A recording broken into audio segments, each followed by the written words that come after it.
Hello, everyone. Today, I want to tell you an incredible story about how English took me to my dream, my passion, and my success. If you have big dreams to become a doctor, engineer, lawyer, businessman, or anything great, then you need English 100%. There is no doubt about it. English is spoken by 1.5 billion people around the world. It is the language of travel, business, and the internet. If you don't speak English, you might miss big opportunities like getting a better job, making international friends, or enjoying movies and books in their original language. But don't worry, you can start learning today and become part of this global community. If I can learn English and achieve my dream, you can too. My name is Sofia, and I am from Brazil. I was born in a small town in Brazil. My family was not rich, not poor, just middle class.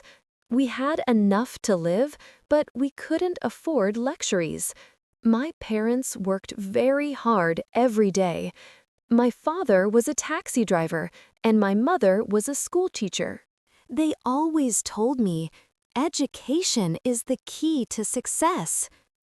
Since I was a little girl, I had only one dream, to become a doctor. I still remember the moment that changed my life. I was 10 years old. I was in the hospital because my little brother was very sick. He had a very high fever, and we were scared. My parents were crying. Then a doctor came. He was calm, confident, and full of kindness. He smiled and said, "Don't worry, I will take care of your son." I watched him work.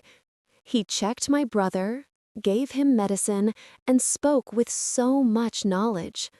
And then, after a few hours, my brother's fever was gone. He was safe. At that moment, I knew one day I will become a doctor and save lives. But as I grew up, I realized something terrible. If you want to become a doctor, you need English 100%. All medical books are in English. All medical research is in English. Even in my country, doctors needed English to study, to communicate, to work in hospitals. And my English was terrible. I went to a public school where they taught very little English. I knew basic words like hello, how are you? But when I saw a full English sentence, I felt lost. I remember in school, my English teacher asked me, "Sophia, can you read this sentence?" I looked at the book. The words were dancing. I could not read. I could not understand. I wanted to cry. "I don't know, miss," I whispered. The class laughed. That day, I went home and sat alone in my room. I thought, how will I become a doctor if I can't even read a simple sentence in English? I felt hopeless. But then something happened that changed everything. Everything. One evening, my father came home tired from work. He sat next to me and said, "Sophia, what is wrong? You are always sad these days." I looked at him and said, "Papa, I want to become a doctor, but my English is bad. Without English, I cannot study medicine." My father was quiet for a long time. Then he said, "If English is stopping you, then learn English. Go to a place where everyone speaks English." I was shocked. "But Papa, we don't have money for that." He smiled and said, "We don't have much, but we have enough. Your dreams are important." That night, my parents and I sat together and talked about the best place to learn English. Why did we choose Canada? 1. Everyone speaks English. I would have no choice but to speak English every day. 2. Great education system. Canada has the best schools for learning English. 3. Multicultural and friendly people. People in Canada are warm and kind to international students. 4. Affordable compared to other countries. Studying in the USA or the UK was too expensive, but Canada was possible. It was not an easy decision. We were a middle-class family. My parents had some savings, but not much. They made a huge sacrifice. They used almost all their savings to pay for my flight, my English school, and my first few months of living in Canada. Before leaving, my mother held my hand and said, "Sophia, we are giving you everything we have. Promise me you will not give up."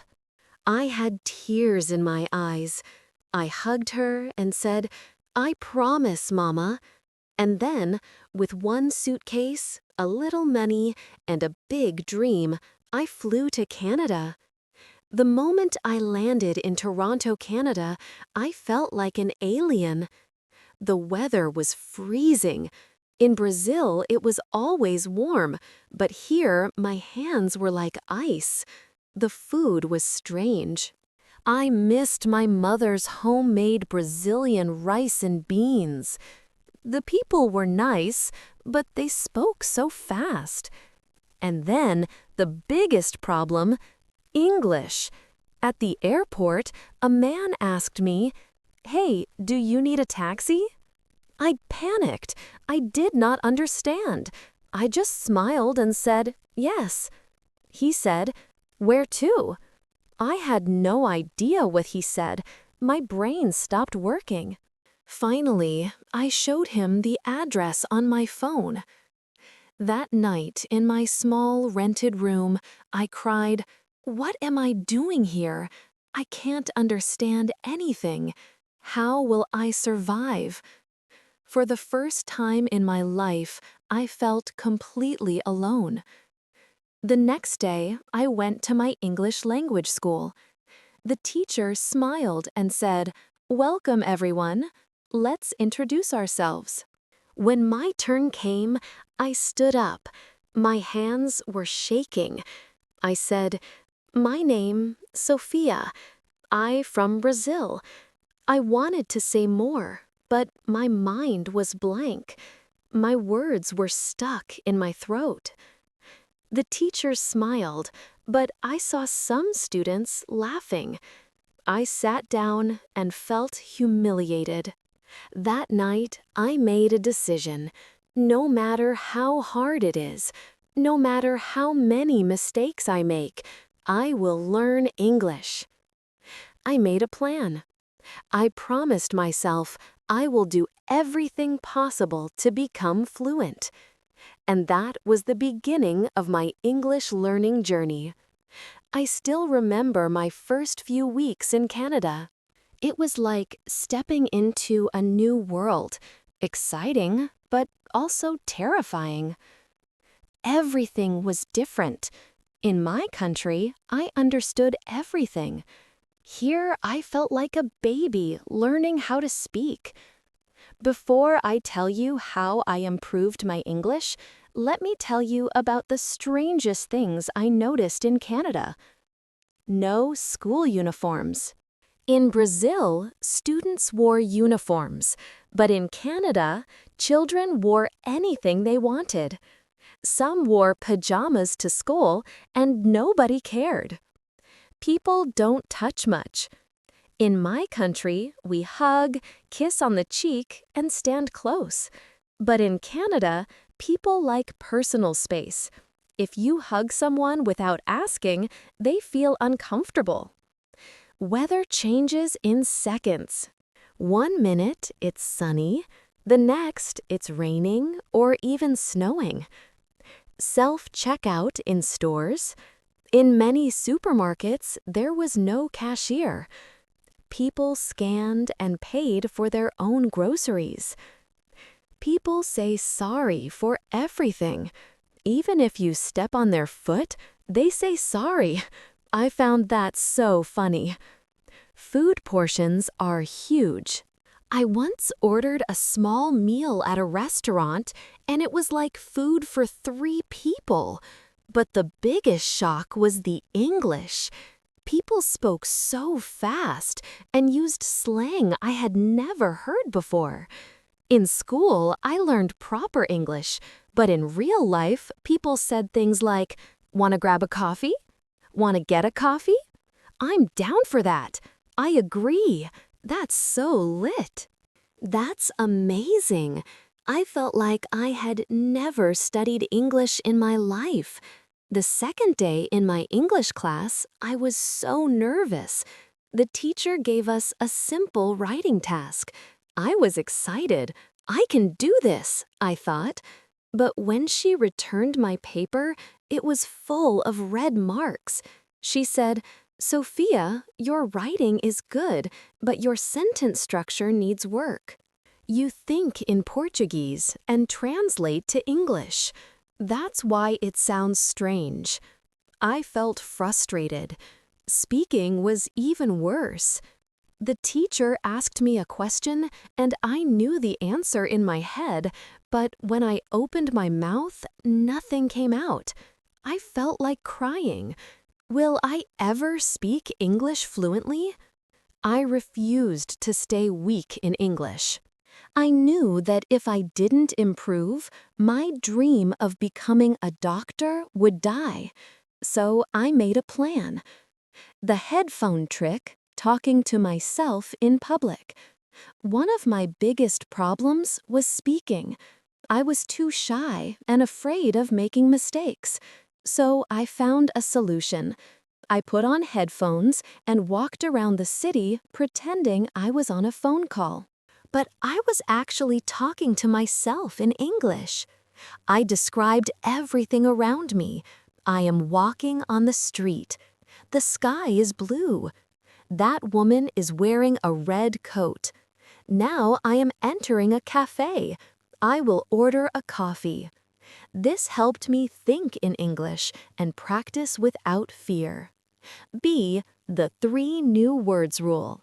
Every day I learned 3 new words and used them in a sentence. C.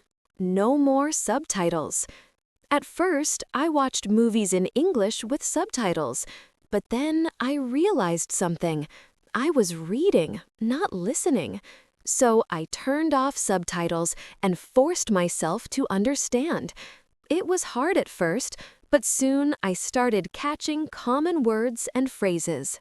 One day, I went to a coffee shop and decided, today I will talk to someone in English, no matter what. I walked to the counter. The barista smiled and said, "Hey, what can I get you today?" My heart was beating fast. "Don't panic, Sophia. You can do this." I took a deep breath and said, "I would like a cappuccino, please." She smiled and asked, "Do you want it with almond milk or regular milk?" I understood her. I quickly said, "Regular milk, please." She gave me my coffee and said, "Here you go. Have a great day." And I replied, "You too."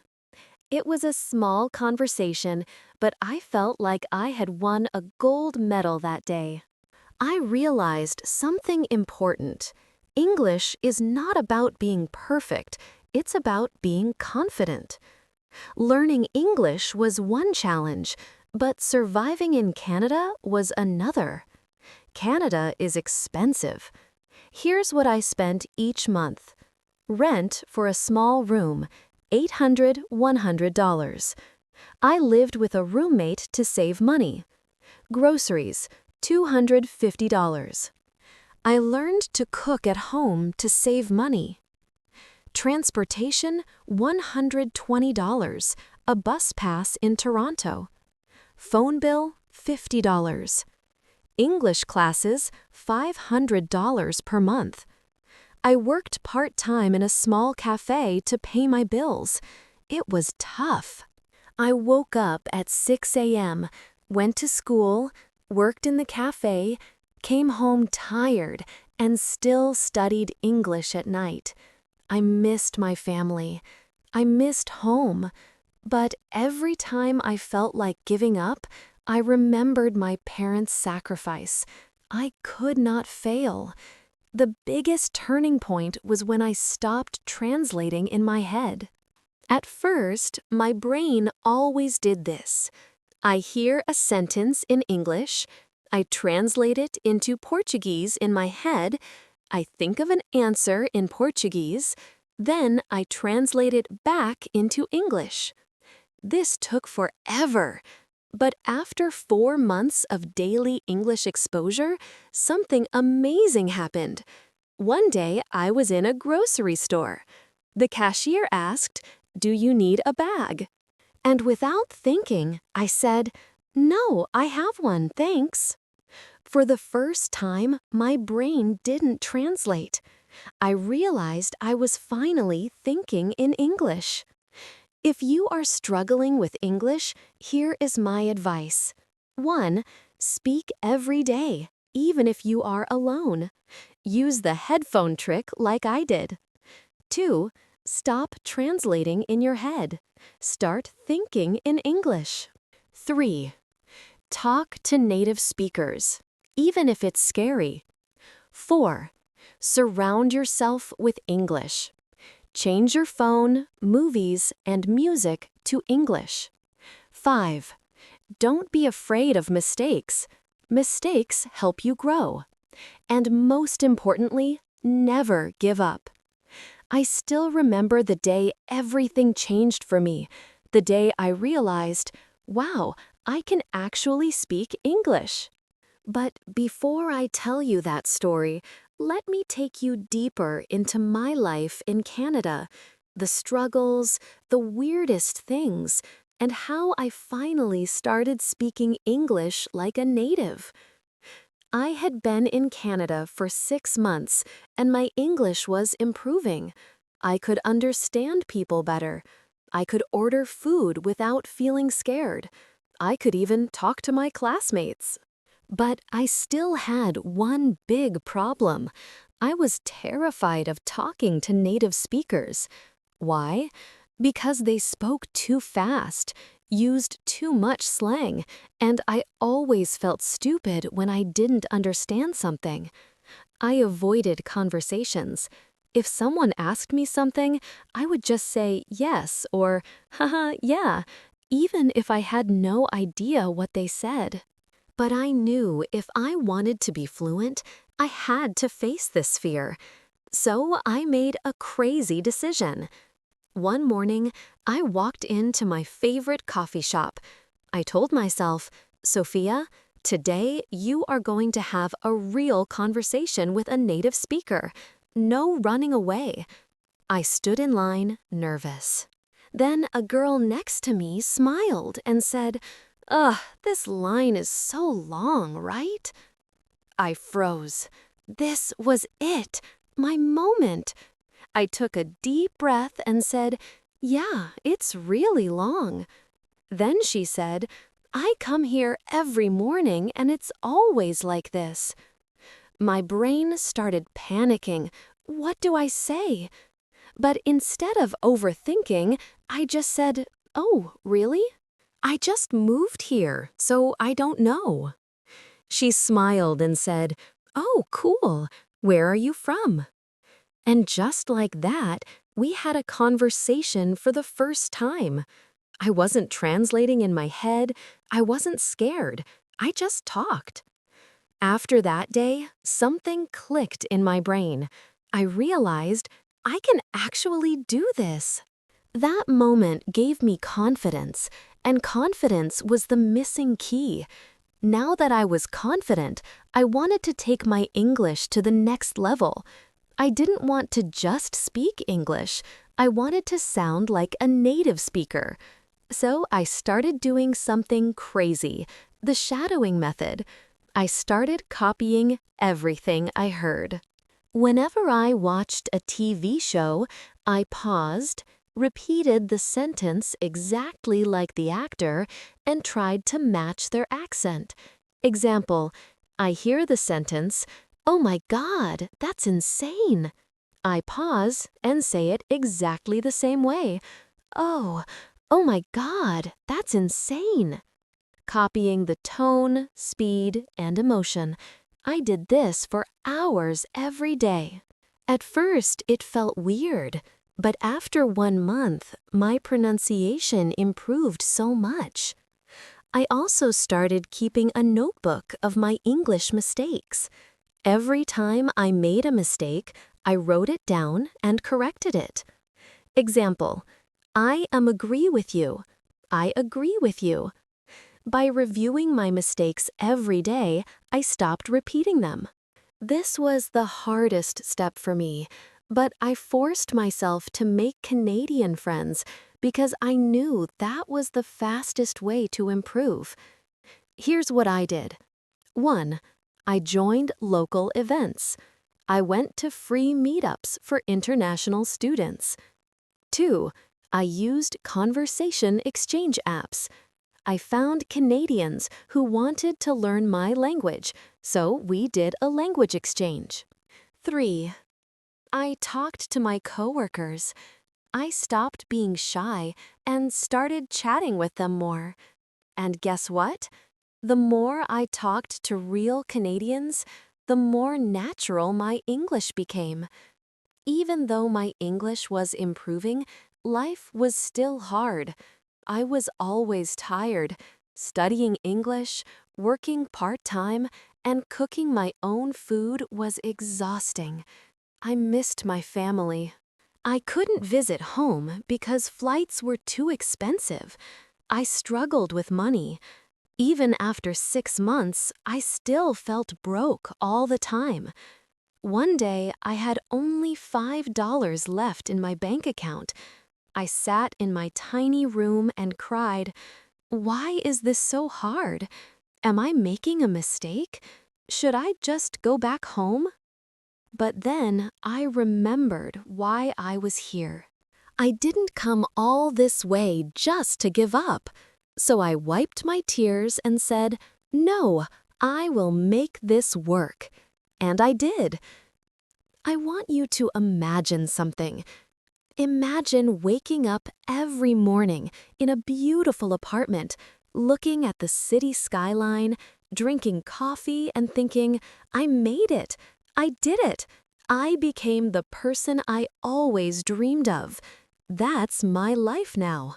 But 5 years ago, I was a broke student, struggling with English, feeling lost in a foreign country. To get into medical school, I had to pass the IELTS exam. And let me tell you, it was terrifying. The reading section was full of long, confusing passages. The speaking section made me feel like I was being judged. The writing section was a nightmare. I studied every single day. I practiced writing essays. I recorded myself speaking. I read complicated medical articles. On the day of the exam, I walked into the room shaking. But then I told myself, "Sophia, you didn't come this far to fail. You know this. You worked for this." So I took a deep breath and did my best. A week later, I got my results. I passed. I held the paper in my hands, crying. I did it. I actually did it. That was the moment I knew nothing could stop me now. With my IELTS score, I finally got accepted into one of the best medical universities in Canada. But guess what? The real struggle was just beginning. Medical textbooks were in advanced English. Professors spoke in complex medical terms. I had to write perfect reports and give presentations. It was 10 times harder than anything I had faced before. But I remembered something. If I can learn English, I can do anything. So I didn't quit. I recorded my lectures and listened to them every night. I made flashcards for difficult medical terms. I joined study groups and practiced explaining things in English every single day. I pushed myself, and with lots of hard work, I graduated as Dr. Sophia Williams. I walked across that stage, took my diploma, and looked up at the sky. This is for you, Mom and Dad. I made it. After graduation, I got my first job at a big hospital in Toronto. My first month's salary, $8,000. When I saw my bank account, I couldn't believe it. I remembered the days when I had only $5 left and had to choose between buying food or paying rent. Now I could buy anything I wanted. But money wasn't the best part. The best part was saving lives. One day, a little girl came into the hospital. She was sick, scared, and crying. I held her hand and said, "Don't worry, sweetheart. I'll take care of you." Her mother looked at me with tears in her eyes and said, "Thank you, doctor." At that moment, I felt something I had never felt before. I wasn't just an English learner anymore. I wasn't just a student.